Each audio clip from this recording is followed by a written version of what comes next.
Saya Dian Nuraini dengan NIM.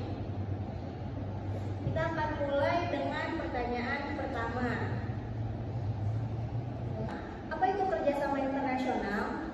Nah, kerjasama ekonomi internasional adalah kolaborasi antara negara-negara untuk mencapai tujuan bersama dalam bidang ekonomi. Ini melibatkan pertukaran barang, jasa, modal, dan teknologi untuk meningkatkan kesejahteraan dan pertumbuhan ekonomi. Nah, mari kita dengarkan pendapat dari pihak pro. Menurut saya, pihak pro, tujuan kerjasama internasional itu adalah meningkatkan kesejahteraan ekonomi. Kerjasama dapat meningkatkan pertumbuhan ekonomi melalui perdagangan dan investasi, menciptakan lapangan kerja, mengurangi kemiskinan.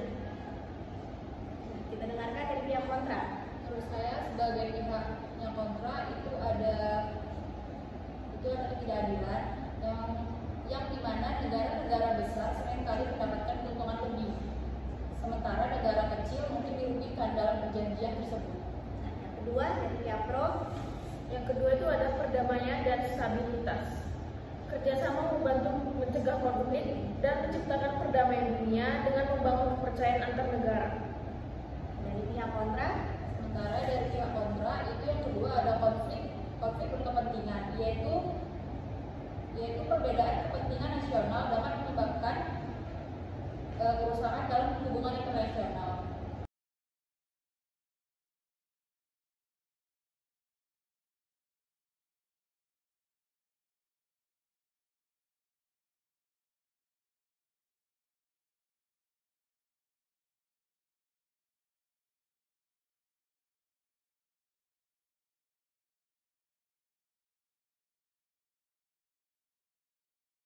Nah, untuk yang kedua dengan pertanyaan apa saja faktor penyebab terjadinya kerjasama internasional? Mari kita dengarkan dari pihak pro. Menurut saya sebagai pihak pro, perbedaan sumber daya alam, negara dan sumber daya alam yang berbeda saling membutuhkan untuk memenuhi kebutuhan masing-masing. Untuk mendorong kerjasama ekonomi, yang pertama itu ada transfer teknologi. Negara-negara yang lebih maju dapat berbagi teknologi dengan negara berkembang, meningkatkan kemampuan dan produktivitas. Nah, kita dengarkan dari pihak kontra. Menurut saya dari pihak kontra itu ada ketergantungan ekonomi, yaitu kerjasama dapat menyebabkan ketergantungan kepada negara lain, mengurangi kemandirian ekonomi. Nah, yang kedua dari pihak pro. Yaitu ada yang poin kedua itu kondisi geografis, di mana perbedaan iklim dan geografi menciptakan peluang bagi negara untuk saling melengkapi dalam komoditas yang dihasilkan. Nah, sementara dari pihak kontra. Sementara dari pihak kontra yang kedua itu ada konflik berkepentingan, yaitu yang perbedaan kepentingan antara negara dapat menimbulkan konflik dalam hubungan internasional.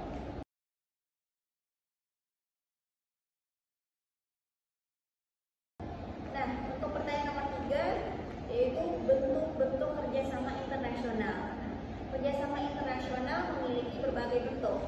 Yang pertama itu ada bilateral, multilateral, dan regional. Mari kita dengarkan dari pihak pro. Menurut saya sebagai pihak pro, yang pertama itu adalah memperkuat hubungan diplomatik, di mana kerjasama bilateral dapat memperkuat hubungan antar negara seperti Indonesia dengan Malaysia. Nah, dari pihak kontra. Menurut saya sebagai pihak yang kontra yang pertama yaitu ada ketergantungan ekonomi, di mana negara dapat menjadi bergantungan kepada negara lain untuk sumber daya. Dari pihak pro. Yang kedua itu ada stabilitas ekonomi, di mana kerjasama multilateral seperti IMF dan WTO membantu negara-negara dalam stabilitas ekonomi dan perdagangan. Dari pihak kontra. Menurut saya sebagai pihak yang kontra yang kedua yaitu ada ketidakadilan dalam negosiasi, di mana negara kecil mungkin nggak memiliki kekuatan tawar yang sama dalam kerjasama multilateral.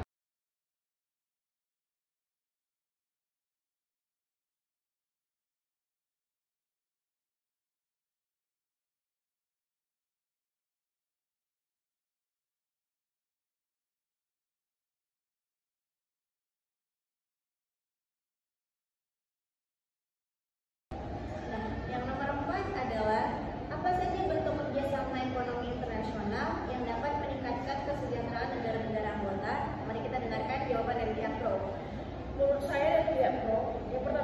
kerjasama dengan bilateral. Itu memperkuat hubungan antar negara seperti Indonesia dengan Tiongkok yang saling menguntungkan dalam perdagangan dan investasi.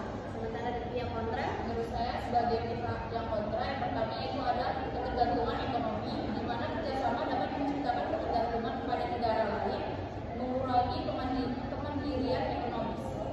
kedua, Menurut saya sebagai pihak pro, yang kedua itu adalah kerjasama dengan regional, di mana organisasi seperti ASEAN meningkatkan stabilitas ekonomi dan kolaborasi di kawasan Asia Tenggara, mempercepat pertumbuhan ekonomi.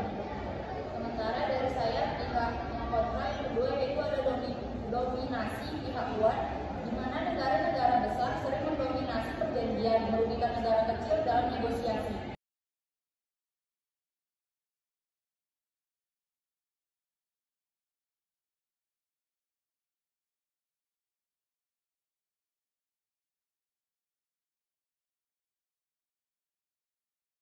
nah yang kelima atau yang terakhir adalah bagaimana dampak kerjasama ekonomi multilateral terhadap stabilitas ekonomi global dan hubungan antar negara.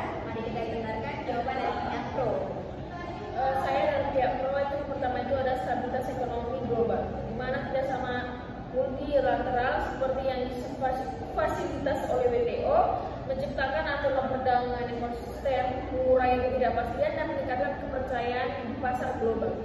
Sementara dari saya pihak yang kontra yang pertama yaitu ada negosiasi yang rumit, di mana menyelaraskan kepentingan berbagai negara dapat memperlambat negosiasi dan implementasi perjanjian. Yang kedua itu adalah penyelesaian sengketa, di mana forum multilateral menyediakan mekanisme untuk menyelesaikan sengketa perdagangan, membantu menjaga hubungan antar negara tetap harmonis. Yang kedua dari pihak yang kontra yaitu adanya ketidakadilan, di mana negara-negara kecil seringkali tak memiliki kekuatan tawar yang setara, sehingga mungkin dirugikan dalam perjanjian multilateral.